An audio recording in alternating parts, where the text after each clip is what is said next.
minsan nang nakasama ang reporter's notebook sa entrapment operation ng mga otoridad at NGO sa isang sasakyan na may lulang mga aso. Kalunos-lunos ang naging kalagayan nila.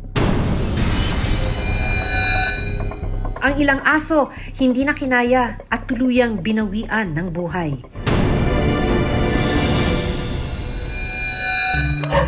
Pero hindi raw natatapos ang laban sa pag-rescue sa mga aso at paghuli sa mga suspect.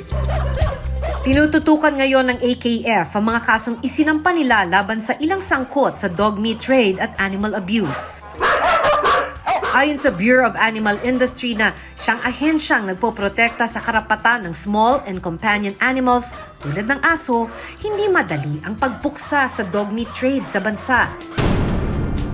Medyo challenge talaga mag-educate, mag-information dissemination campaigns, awareness ng public dun sa ating mga prevailing na batas. What we are doing now is to create awareness, hindi lang kay dog meat trade, kay Anti-Rabies Act, kasama na yung Animal Welfare Act nga. So may mga online webinars na kami ngayon. Samantala, ang mga aso na na-rescue mula sa dog meat trader sa Bulacan, halos hindi na makilala ngayon.